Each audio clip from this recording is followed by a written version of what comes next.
The Great Deception. The first sign that humanity was not alone came on a Tuesday morning when every radio telescope on Earth started screaming. Dr. Elena Reese was sipping her coffee in the control room of the Atacama Observatory when the computers began processing signals that made her heart skip a beat. The patterns were too complex, too organized to be natural phenomena. Within hours, governments around the world were quietly mobilizing as the truth became undeniable. We were being watched. 3 days later, they made contact. The massive ships appeared in Earth's orbit like dark mountains floating in space, their hulls gleaming with metals that seemed to bend light itself. The beings who emerged in the holographic communications were tall, elegant creatures with silver skin and eyes like liquid mercury. They called themselves the Zephyrian Empire, and their leader, Admiral Crix Zoltan, spoke to humanity with the tone of a teacher addressing particularly slow children. "Greetings, primitive ones," Admiral Zoltan said, his voice carrying across every communication device on Earth simultaneously. "We have observed your world and find it adequate for our purposes. Your species shows potential, though your technology remains laughably basic.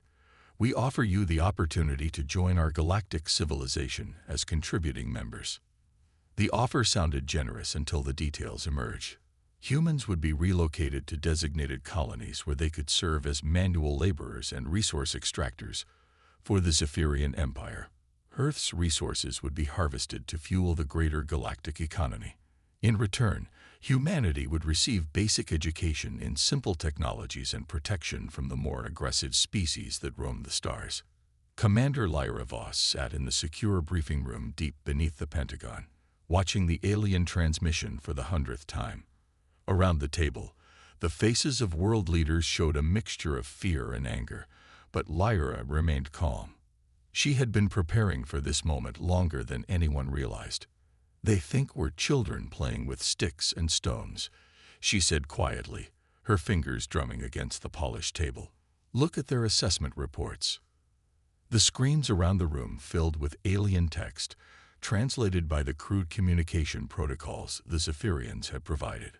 The reports were devastating in their dismissal of human capability. Chemical rockets were deemed primitive. Nuclear technology was considered dangerous but unsophisticated.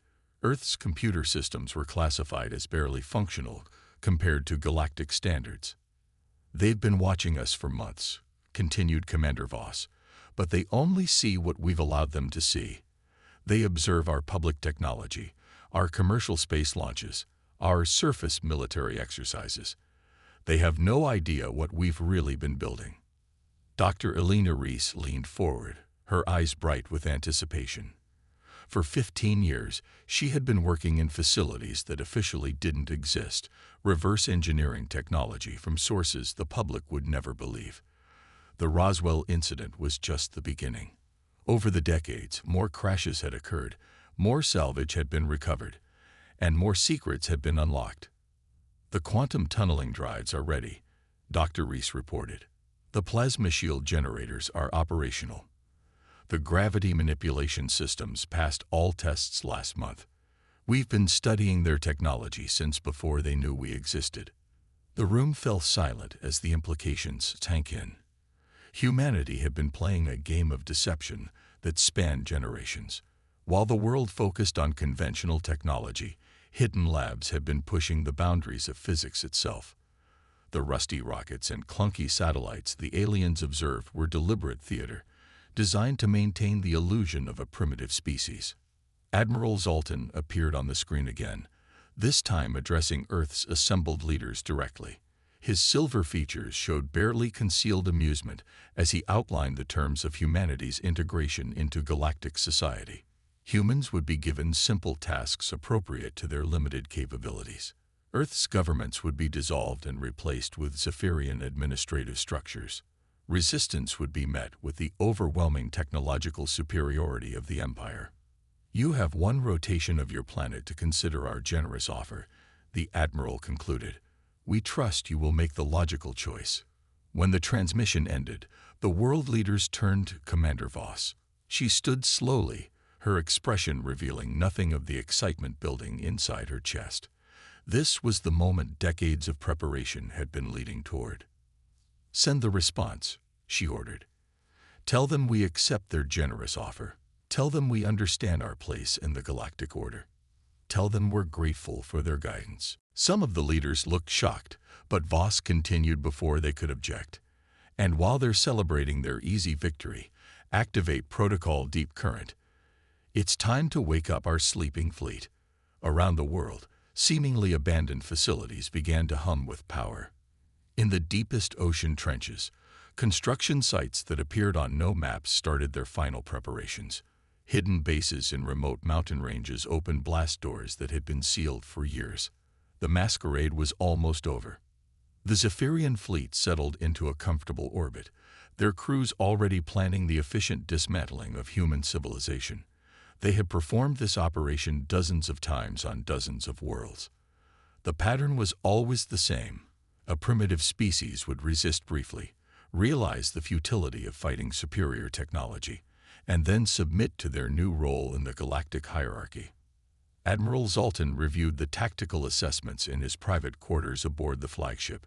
Earth's most advanced weapons were chemical explosives and basic nuclear devices. Their ships moved on primitive reaction drives that would take months to reach even their own moon. Their communication systems were limited to electromagnetic radiation that crawled through space at the speed of light. It would be the easiest conquest in Zephyrian history. What the Admiral didn't know was that deep beneath the Pacific Ocean, something was stirring. The construction site hidden in the Mariana Trench had been active for 20 years, building vessels that defied every assumption the aliens had made about human technology. Ships powered by zero-point energy extractors slipped through folded space-time like sharks, through dark water. Each vessel was a marriage of human ingenuity and recovered alien technology, improved and adapted through decades of tireless work. Dr. Reese stood in the command center of the Deep Current facility, watching as her life's work prepared for its first real test. The ships emerging from their hidden berths looked nothing like human spacecraft. They moved with fluid grace, their hulls rippling with adaptive camouflage that could bend light and radiation around them. The weapons they carried were based on principles the Zephyrians thought they understood, but humanity had found ways to push those principles far beyond their original limits. "All vessels report ready status," came the voice from the communication station. "Fleet Command, we are go for Operation Revelation." Commander Voss appeared on the main screen from her command post. Her expression was steel wrapped in silk, beautiful and utterly uncompromising. "This is it, people. For generations, we've been underestimated, dismissed, and ignored. Today, we show them what evolution really means. Not just changing our tools, but changing how we think. Launch the fleet." In orbit, Admiral Zoltan was reviewing supply manifests when his sensor officer called out in alarm. "Sir, I'm detecting massive energy signatures rising from the planet's oceans. Multiple contacts, moving at impossible speeds." The Admiral moved to the tactical display, his silver features creasing with confusion. The sensors showed vessels emerging from Earth's oceans, but the readings made no sense. The ships were accelerating at rates that should have turned their crews into paste against the bulkheads. They moved through space as if the normal laws of physics were merely suggestions. "Impossible," Admiral Zoltan whispered. Their technology level couldn't support such craft. His science officer looked up from her station, her mercury eyes wide with something approaching fear. "Sir, I'm analyzing their engine signatures. These aren't chemical rockets or even basic fusion drives. The energy patterns, they match theoretical quantum tunneling propulsion, but that technology requires understanding of dimensional mathematics that should be centuries beyond their capability." As the human fleet rose from the depths and spread across space like a tide of shadows, Admiral Zoltan finally understood the truth. They had been deceived. While the Zephyrian Empire had been congratulating itself on finding another primitive world to exploit, humanity had been preparing for war. The last thing Admiral Zoltan saw before the communication arrays went dark was a single human ship, smaller than his flagship, but somehow more menacing, sliding through space toward his fleet with the patience of a predator that had waited long enough for its prey to come within striking distance. The awakening storm. Admiral Crix Zoltan had commanded fleets across 17 star systems and witnessed the subjugation of a dozen worlds, but nothing had prepared him for the sight of human ships emerging from Earth's oceans like mechanical leviathans rising from the deep. The vessels moved with impossible grace, their hulls shimmering with energy patterns that hurt to look at directly. Every tactical doctrine in the Zephyrian military manual suddenly seemed inadequate. Battle stations, the Admiral ordered, though his voice carried less certainty than usual. Prepare defensive formations. Transmit surrender demands on all frequencies. The human response came not through words but through action. The smaller human vessels began to dance around the Zephyrian fleet, moving in patterns that defied physics. They accelerated and turned without apparent reaction mass, sliding through space as if gravity itself was merely another tool in their arsenal.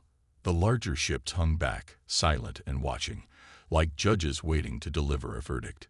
Commander Lyra Voss stood on the bridge of the UHSF Prometheus, the flagship of humanity's hidden fleet. Around her, holographic displays showed the alien vessels in perfect detail, their weapon systems tracked and analyzed by computers that thought faster than any organic mind. She had spent her entire career preparing for this moment, and now that it had arrived, she felt only calm determination. "Admiral Zoltan," she said, her voice carrying across space on channels the Zephyrians thought were secure. "This is Commander Voss of the United Human Space Forces. I believe you wanted to discuss our planet's integration into your empire." The silence that followed lasted exactly 13 seconds. When Admiral Zoltan responded, his previous arrogance had been replaced by careful wariness. "You have more advanced capabilities than our initial assessments indicated." Commander Voss smiled, though the alien couldn't see her expression. "We're full of surprises. Your people have been watching us for months." "Admiral, but you've only seen what we wanted you to see. While your scouts were counting our chemical rockets and laughing at our primitive computers, we were studying the wreckage of your ships that have been crashing on our world for decades." Dr. Elena Reese monitored the conversation from the Prometheus's science station, her fingers dancing across quantum processing arrays that made the fastest Zephyrian computers look like pocket calculators. Every alien vessel in the fleet was being dissected by scanning beams that penetrated their hulls and mapped their internal systems in real time. She had spent years dreaming of this moment, when she could finally test human adaptations of alien technology against the originals. "Fascinating," Dr. Reese murmured, studying the readings. "Their weapons are powerful but rigid. No adaptation capability. Their shields operate on fixed frequencies. Their engines follow predictable output patterns. They build impressive machines, but they don't think like we do." That was the key difference, and Commander Voss knew it. The Zephyrian Empire had achieved technological mastery through millennia of gradual refinement. They had taken basic principles and perfected them over time, creating tools of incredible sophistication but limited flexibility. Humans, on the other hand, had learned to adapt, modify, and improve everything they touched. They didn't just use technology. They made it evolve. "Your ships are beautiful, Admiral," Commander Voss continued, her tone conversational. "Perfect examples of engineering precision. But perfection has a weakness. It can't change, can't grow, can't surprise. Watch this." The human vessels suddenly shifted configuration. Hull sections flowed like liquid metal, weapons arrays reconfigured themselves, and engine signatures changed to completely different energy patterns. In moments, the entire human fleet had transformed from one tactical formation to something entirely different. It was like watching a school of fish become a flock of birds without ever stopping their motion. Admiral Zoltan stared at his tactical displays in disbelief. "What are they?" His science officer's voice shook as she reported. "Sir, Their ships appear to be modular at the molecular level. They can reconfigure their mass and energy distribution in real time. I've never seen anything like it. That's because you've never fought humans before, came Commander Voss's voice again. We don't just build tools, Admiral. We build tools that build better tools. We don't just solve problems. We solve the problems that create problems. And we don't just fight wars. We fight the ideas that make wars necessary. The demonstration that followed lasted exactly 17 minutes and redefined everything the galaxy thought it knew about human capability. The human ships didn't just engage the Zephyrian fleet. They dissected it.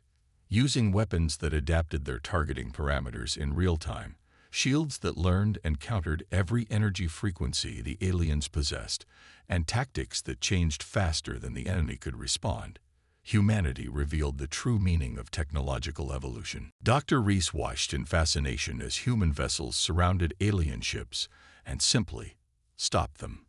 Not destroyed, not damaged, just rendered completely inert.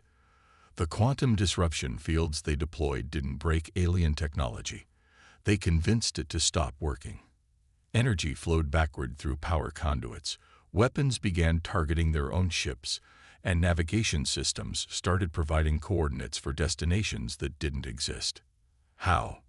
Admiral Zoltan asked, his ship now drifting powerless among the stars. Because we learned from you, Commander Voss replied. Every crashed ship, every recovered component, every piece of technology you left behind became a lesson in how you think. We studied your engineering principles, your tactical doctrines, your strategic assumptions.